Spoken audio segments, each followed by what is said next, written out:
Hey, everybody, welcome back to this episode of The Power of Group Coaching, a series that happens every other week with myself, Jeff Sloan, CEO of StartupNation, Simon Thomas, CEO of DOBI Real Estate, and Randy Thomas, CEO of Denha and Associates. The four of us have individually, myself and each of them have a private coaching group that is launching at the end of this month of May. We're really excited about it. And so we're doing these group podcasts to just kind of talk shop and give some exposure to this one-to-many coaching model. Just to recap to everybody before we jump in on our agenda and topic today, which is going to be prospecting. And you're going to get some great tools from a lot of CEOs and how they not only run their business, but teach other people. Jeff Sloan and I have a private coaching group, and then I'm going to make it easy for everybody. I'll start with Simon. Simon and I have a coaching group called Due Diligence. It's meeting at the end of May for the first time, and then it is meeting every single. Who is it for? It's for 0 to 3 year new residential real estate agents hungry to get to their first 3 million. And it starts, and the first session is on the 25th, and it's every Tuesday from 11 to 12 Eastern. Next is Jeff Sloan and I. It's called Business Builders. It's for 0 to 3 year entrepreneurs looking to build their business, revenues, and their people. Meets every Wednesday from 5 to 6 p.m. Eastern. And then Randy Denha and I are doing Elevate, which is really Elevate. It's a private coaching group for attorneys only every Thursday from 4:30 to 5:30 Eastern. And of course, I have my own on my own, which is sales and business development every Monday from 4:30 to 5:30. Fellas, I think the one-to-many training we're seeing is very effective, especially in this COVID era. And I think one of the things that has been very difficult for people is prospecting, right? Prospecting for people when they're not in an office, when they have to really kind of structure up and jump right in. You know, one of the things that I want to really jump into is why we always need to be prospecting. I'm a big fan of daily prospecting. And, you know, I think people set goals, which are great. And I'm a big fan of daily goals, but sometimes life and business gets in the way. And one thing that always I think is a poor excuse is I ran out of time or my day got away with me. So my version of that is, what's your 5-minute version of your daily prospecting goal to make sure you do it every day? As an example, if your daily prospecting goal is to call 5 people, let's just to quickly summarize, but the day gets away with you, you'd need a 5-minute version, which is, I'm going to send out 1 email and 1 text to some prospects. Again, an abridged version, just to make sure you're always prospecting. I don't think we can take our pipelines for granted, no matter how good or flush they are. We always need to be building for tomorrow because deals die. So I just kind of want to open up the floor and discussion. Randy, you're nodding your head. You know, what are your thoughts as far as prospecting? Yeah, I think prospecting obviously is industry specific, but irrespective of your industry, prospecting leads, sales, and sales, lead to closings. And, closings don't just happen unless you're actually doing something to get to the closing. In my world as an estate planning attorney, I always have to be prospecting, right? So, kind of like Glenn Ross, ABC, always be closing. And the only way you can do that is by meeting people, shaking hands, putting yourself out there as a subject matter expert, whether it's a text, an email, a call, a card, whatever it is. You simply don't rest on your laurels. You don't take it for granted. And you always have to be adding to the base of your customers because, as you said, in my industry, clients move, clients pass away. Clients may pick up and go elsewhere. Yeah. Whatever it is, you always have to have that pipeline and keep it full. Yeah. Yeah. I just want to comment one thing. What you're saying is, people leave. I mean, and sometimes your best clients, they just leave, and it's nothing personal. It's just something has happened, or, we could point to 1,000 different reasons, but you always got to be growing because you never know. You always have to think that there's a competitor behind you trying to get that business. And you got to be front and center, and you got to spend your time with your current clients, and you got to always be digging for more. Simon, what are your thoughts? Yeah, I mean, prospecting, I mean, there's all different, again, my first question would be, it depends on, if someone asked me that question, what do you do to prospect? I'd be like, where are you in your business? So if let's just speaking of my industry, real estate, if you're a brand new agent, it's like, you should be prospecting way more every day and talking to everybody as many people as you possibly can to let them know what you do. And, there's different tactics in, doing that. Like, you get people who just, hey, anybody looking to buy or sell a home. Like, there's that tactic, which I don't love. And then there's like actually building relationships, asking people 3-4 questions before they ask, before they start asking you questions and getting to know them. And in the beginning, what I tell the new guys are, just try to have as many conversations as possible. You're not working with buyers and sellers right now, so that should be all day, every day at the beginning. Now, the busier agent, the guy who's the person who built their business and it's slammed, showing houses, going on listing appointments, and their phone is just off the hook. A lot of times, I see those people take that business for granted because it's like, oh, like my phone's ringing again, another referral. It's just, I'm slammed, and they take that business for granted. And then there's managing those relationships and making sure that you're putting quality time into the people that are giving back to you and referring you and taking care of you.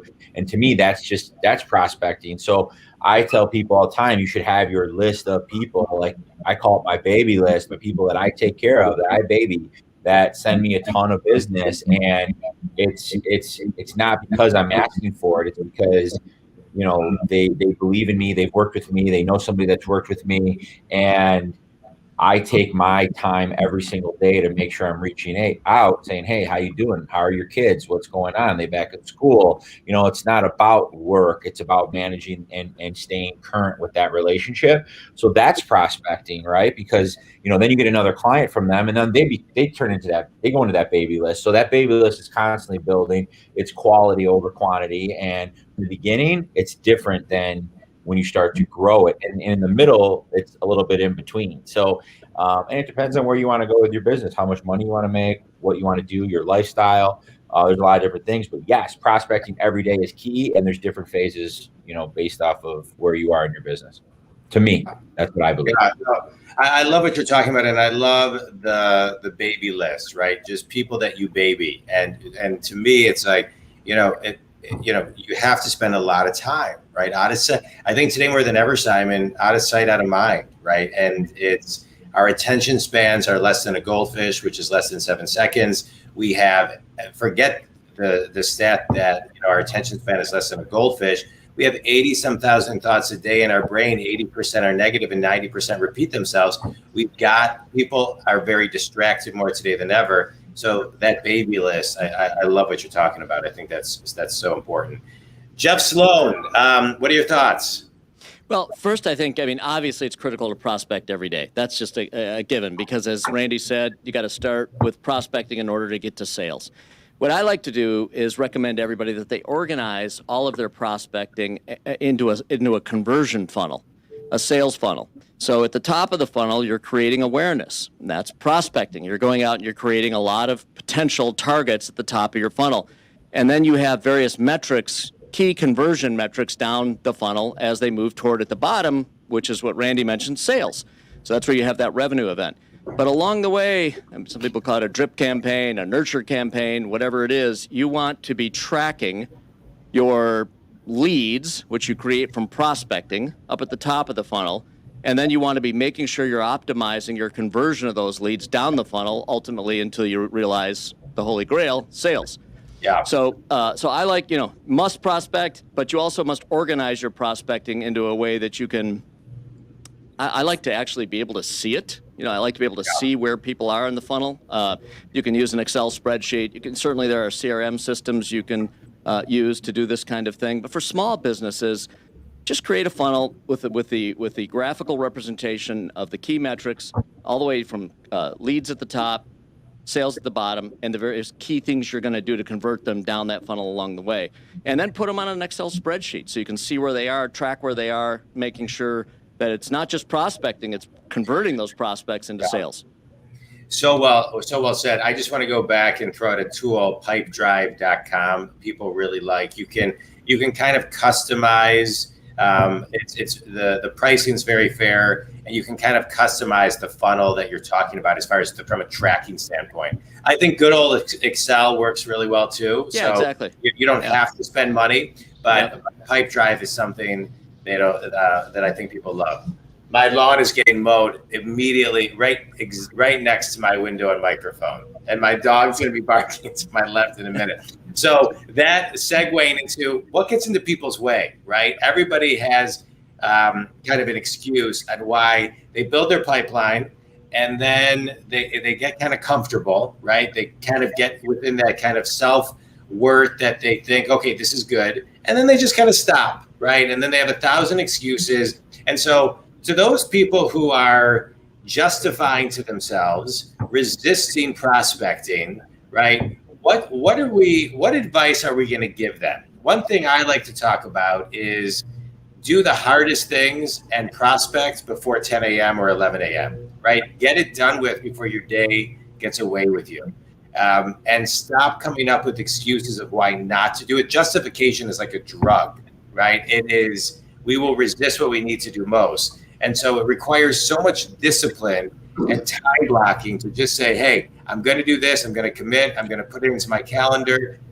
In my calendar entry, I'm going to put exactly what I'm going to do, the people I'm going to call. I'm going to do this by 10 a.m. and I'm going to prioritize the other stuff around my prospecting so I can double, triple my business, because I know if I just do the leading activities that make me money every day versus get lost in the lagging activities, that I'm going to grow my business and make more money. And so let's just talk to those people who are justifying why not to do it, and some tools to kind of, get more discipline. Jeff, we'll start with you.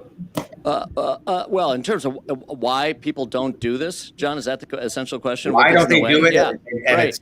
I mean, everybody knows, right? It's obvious. You got to have sales, right, in order to be in business. So that's kind of obvious. And so, right, it begs the question: why don't they do it? Yeah. I think the key thing here is that it needs to be seen as a discipline. This needs to be a discipline. John, you made the point earlier, if you don't have time in a given day because it's a uniquely busy day and you can't meet your goal and your target, your daily discipline target, do something. Do one or two, but do something. Make it a discipline, just like you make other things in your life a discipline.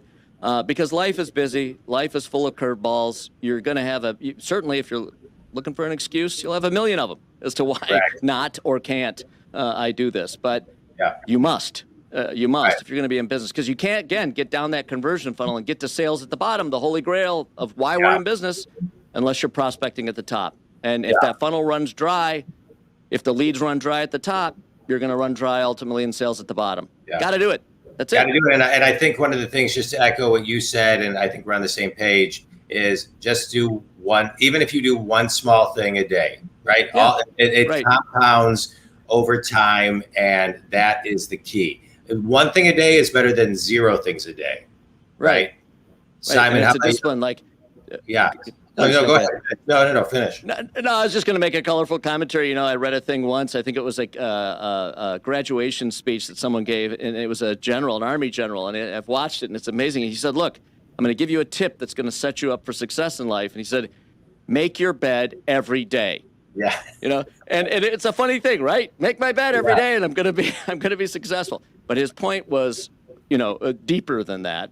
It was set yourself up for success. Make it a discipline. If you get disciplined, it gets you into a mindset. It sets the stage for a productive day.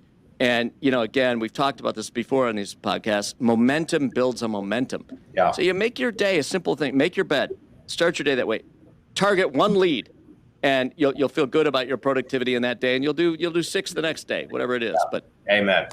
I love it. Simon, any thoughts? What do people need to do? You guys have heard, I think I've said it in the past on some of our other podcasts, like I call it your workout. I mean, I relate sales to working out all the time and being healthy, because a lot of people can relate to that, right? They have the routine of working out every day, or they want to get healthy and they have to eat right, they have to work out, they have to do a lot of the right things to accomplish their health goals.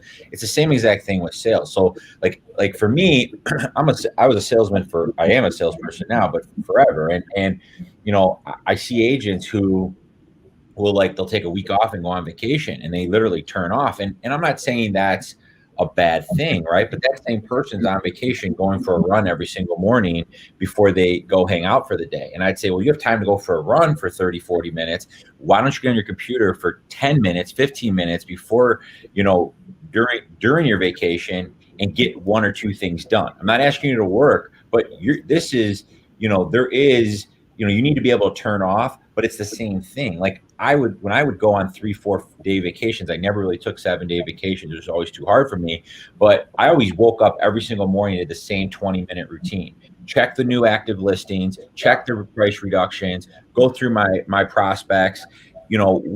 Any of these price reductions, any of these new homes that hit the market match any of the things that people are looking for. Maybe this one, I know they're not going to really like it, but I'm going to send it anyways. Hey, thought of you when I saw this house. You're probably not going to like it, but it's in your neighborhood. Take a look at it. I would do 2 or 3 of those emails. Some mornings 10, 15 emails, some mornings 2 or 3. But my people knew I was working. There was, and what it did was it would, hey, Simon, thank you for thinking of us, but we saw this other one on Zillow. Can you show it to us? It always generated activity. Hey, next 3 days, I'm out of town, but I can show you next week, or I can have one of my associates show you, if you need to get in today. And what it did was I called it my workout every single morning. And the busier I got, the earlier I started doing it. And I never missed it. And what started that was, you get busy. You get 5 or 6 clients. You're working hard to get it done. You're working hard to get them under contract. And then you get them under contract. You go through the inspection period. It's a lot more work. And then it's I'm slow. Well, I realized these huge curves in my business. And I thought, man, I get a bunch of stuff done, and then I have to start prospecting again. What if I prospected through the whole entire time while this was going on? And what happened was that curve started looking more like a straight line up, because I never stopped. It was 10, 15 minutes a day. It wasn't 3 hours. So to me, it's the most important thing in the world to do if you're in business, is to create that routine. Yeah. Amen. I love a couple of things I just want to highlight before we get to Randy. I love how you even articulate, I did 20 minutes every morning. That was the workout. I love the word routine. Everybody needs morning routines. And even if you sent out 2 or 3 emails, it kept the momentum. So I know what you guys are thinking. Why didn't I go for the run too? I'm working on that part of my life. All right. Drop it. Just drop it. All right. All right, Randy, how about you? Yeah, I think it's best captured. Everything all of us, what we're saying is, nobody finds success sitting on a couch and waiting for it. Right. It reminds me about, in 1997, when I first became a lawyer, I was dealing with a lot of the wirehouses. And one wirehouse in particular, when I use the term wirehouses, kind of like the UBS and Merrill Lynch's, the big money managers, there was a particular wirehouse manager that made all of the newbies 0 to 3 years out buy the most expensive Rolex there was. Why? To make them hungry. And the hungrier they were, the harder they worked, the harder they prospected, the more success they found. And because of that, they became leaders in their field.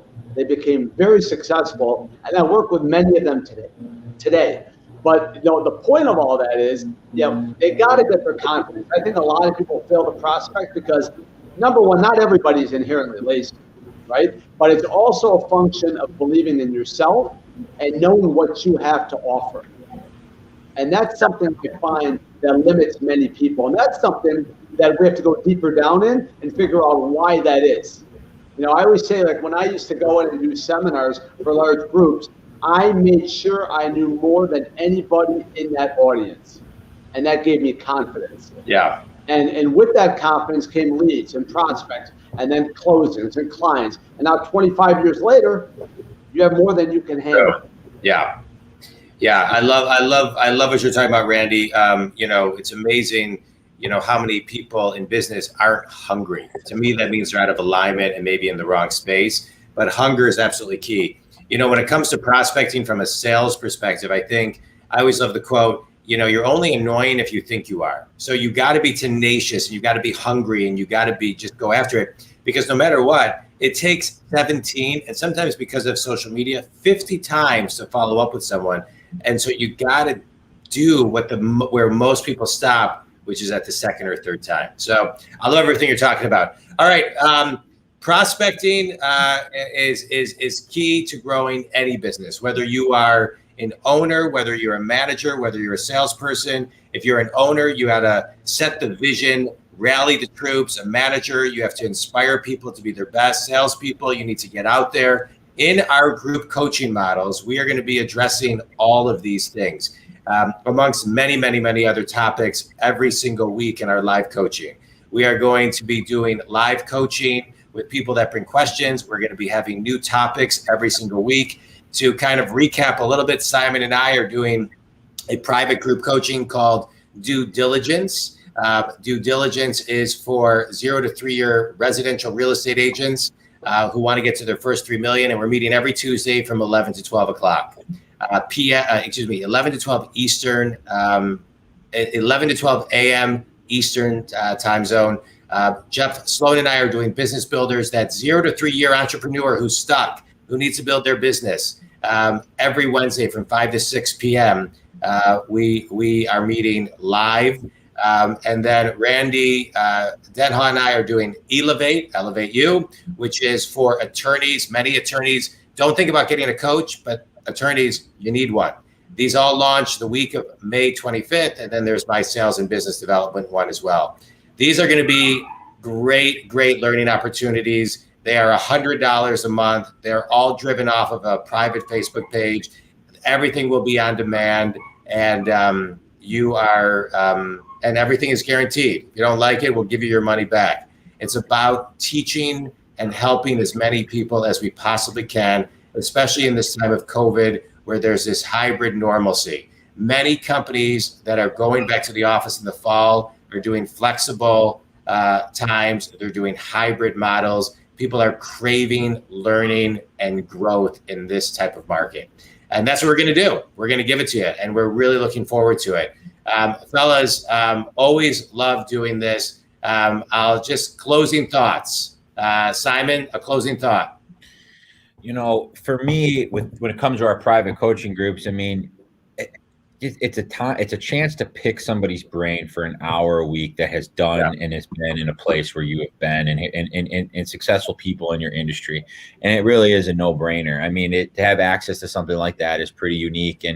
And I think because of, the way the world has gone with COVID and remote, it's made us think differently. And I think that's pretty special. And I think you need to really take advantage of that for all of these groups, not just mine and John's. And it's all of these groups. It's very unique. And if you don't take advantage of something like that, it's, for that kind of price with a group like this of people who have really mastered, mastering, we've never mastered it, but we're all mastering our craft.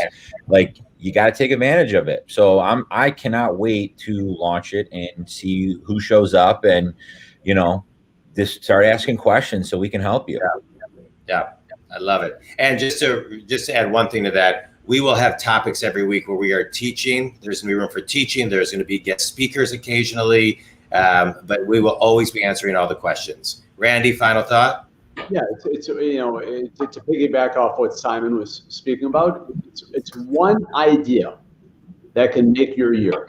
One new opportunity, whether it's with someone or a new strategy, can really catapult you. But the whole point of this is we have to engage ourselves to do things repeatedly, day in and day out, form that habit, form that routine, and over time, you will see success. You'll see that you weren't in the same place you were before. And I think all of us, see how far we've come, especially by looking back. And, I think, the longer we stay at this, we'll get even further ahead. And, again, that's something that, we hope to share with you in our segment. I love it. Jeff Sloan, take us home. Okay. I mean, I think.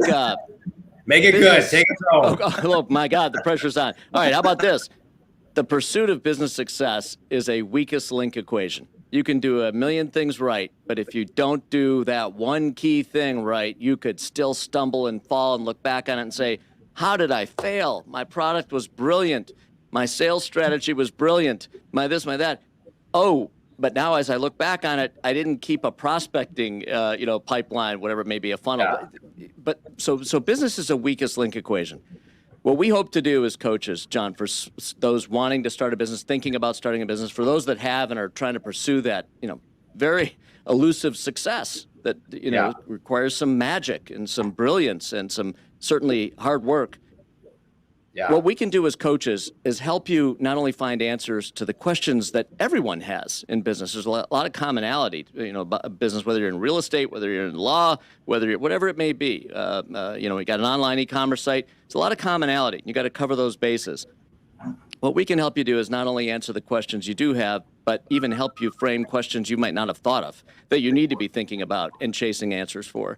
So, having been there, done that, John, having had our share of successes and frankly our share of failures in business is all additive toward the ability for us to understand the needs of the audience, and the desire to be successful and the challenges associated with it. And we want to help you get there. So I'm excited about helping people realize their dreams, just like, some of us have had the opportunity to do. Absolutely. A lot of this is about giving back, and it's going to be great. Guys, thank you so much. Always a blast with all of you. Anybody who's listening, you can, as of right now, go to johndwoskin.com, click on group coaching, and all of these series will be there. Click on what's right for you. And if you know somebody that would benefit from it, send it to them. Our goal is not only to do everything that we just talked about, but to provide a platform that is affordable to all. Have an amazing day, everybody. Fellas, always fun. Everybody, thanks for listening. We hope to see you in some group coaching. And if not, we'll see you in 2 weeks on this series. Thanks, everybody. And make sure you move.